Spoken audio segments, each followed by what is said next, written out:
Bismillahirrahmanirrahim. Assalamualaikum warahmatullahi wabarakatuh. Waalaikumsalam warahmatullahi wabarakatuh. Innal hamdalillah nahmaduhu wa nasta'inuhu wa nastaghfiruh wa na'udzu billahi min syururi anfusina wa min sayyiati a'malina. Man yahdihillahu fala mudilla wa man yudlil fala hadiya wa asyhadu an la ilaha illallah wahdahu la syarika lah wa anna muhammadan abduhu wa rasuluhu. Amma ba'du. Ma'asyiral muslimin jamaah Jumat yang dirahmati Allah. Islam adalah agama yang mengajarkan kedamaian dan cinta kasih sayang. Kata Islam sendiri berasal dari kata aslama yang berarti menyerah diri kepada Allah Subhanahu wa ta'ala. Seorang muslim adalah orang yang menyerahkan diri kepada Allah Subhanahu wa ta'ala dan mematuhi segala perintah dan larangannya. Salah satu ajaran utama Islam adalah rahmatan lil alamin, yang berarti rahmat bagi seluruh alam. Islam mengajarkan umatnya untuk hidup damai dan berdampingan dengan semua makhluk ciptaan Allah Subhanahu wa ta'ala, termasuk sesama manusia, hewan, dan tumbuhan. Al-Quran dan hadis Nabi Muhammad SAW banyak sekali mengajarkan tentang kedamaian. Misalnya dalam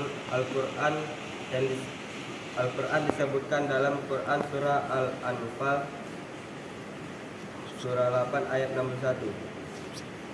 Akan tetapi jika mereka condong pada perdamaian, condonglah engkau Nabi Muhammad padanya dan bertakwalah kepada Allah. Sesungguhnya hanya dialah yang maha mendengar lagi maha mengetahui.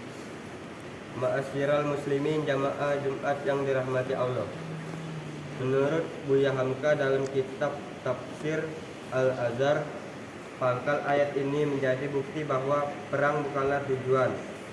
Kalau musuh cenderung kepada perdamaian, artinya ada kelihatan tanda-tanda atau bukti-bukti bahwa musuh itu lebih suka mencari jalan damai. Hendaklah di dalam kesiapsiagaan dan kewaspadaan yang tinggi itu untuk menempuh jalan damai itu.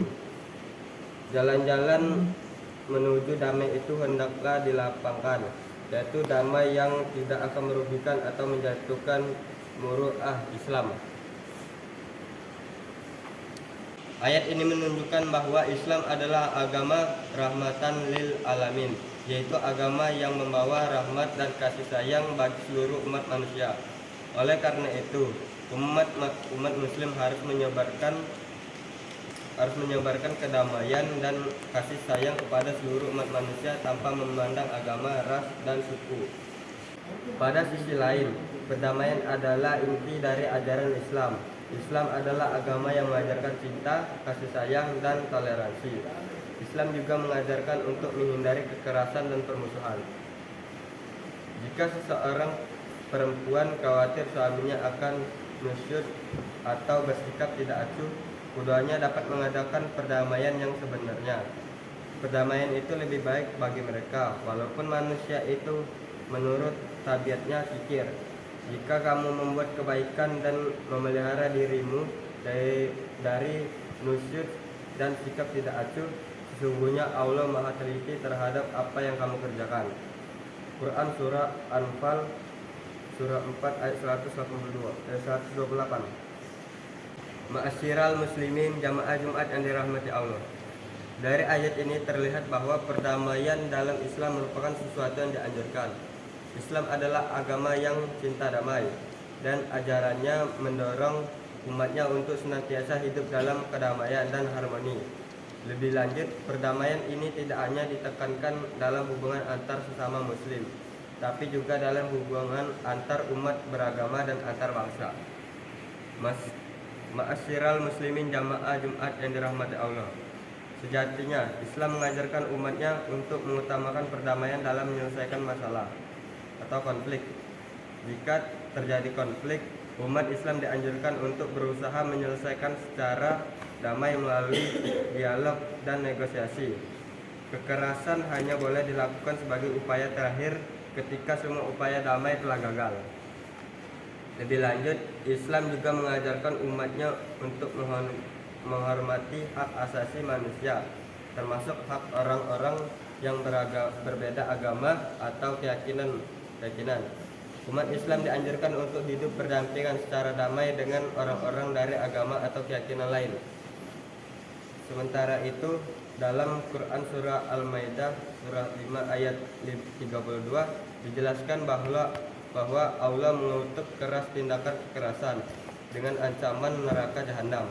Misalnya, perbuatan menghilang nyawa orang dengan kekerasan dalam Islam tergolong dalam dosa besar yang akan diancam dengan neraka jahanam.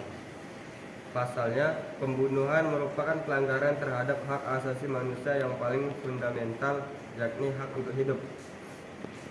Allah Subhanahu wa Ta'ala menciptakan manusia dengan sebaik-baiknya bentuk dan memberikannya berbagai macam nikmat, termasuk hak untuk hidup. Oleh karena itu, membunuh manusia adalah perbuatan yang tidak menghargai ciptaan Allah Subhanahu wa Ta'ala dan melanggar hak asasi manusia. Dalam ayat tersebut juga menjelaskan bahwa memelihara kehidupan manusia adalah perbuatan yang mulia dan akan mendapatkan pahala yang besar. Hal ini karena memelihara kehidupan manusia berarti menjaga ciptaan Allah Subhanahu wa Ta'ala dan menghargai hak asasi manusia. Barang siapa membunuh seseorang bukan karena orang itu membunuh orang lain atau bukan karena berbuat kerusakan di bumi, maka seakan-akan dia telah membunuh semua manusia. Barang siapa memelihara kehidupan seorang manusia, maka seakan-akan dia telah memelihara kehidupan semua manusia. Quran surah Al-Maidah surah 5 ayat 32. Menurut Ibnu Jarir dalam kitab tafsir Jami al-Bayan Mekah Dar Tarbiyah wa At-Turat halaman 232 bahwa kekerasan dalam Islam merupakan perbuatan yang terlarang.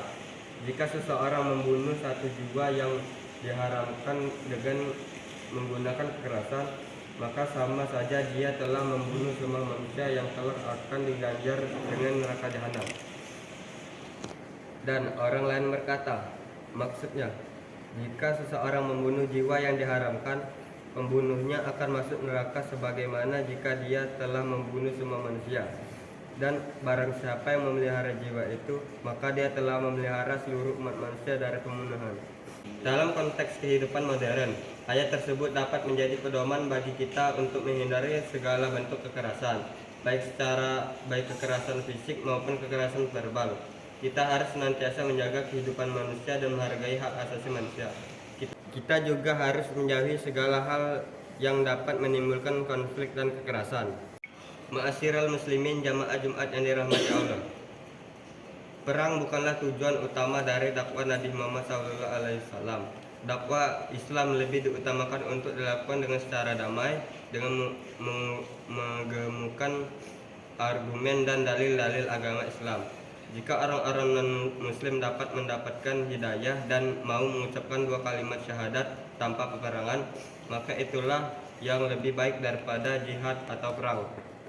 Dengan kata lain, perang hanya dilakukan jika terpaksa, misalnya untuk mempertahankan diri dari serangan orang-orang non-muslim.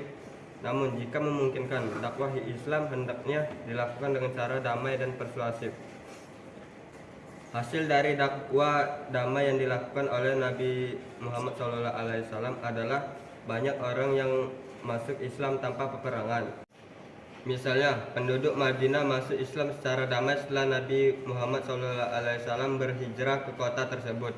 Itu semua dilakukan dengan damai tanpa jalur perang. Demikian khotbah pada hari ini, semoga mendapatkan rahmat dan hidayah dari Allah Subhanahu wa Ta'ala.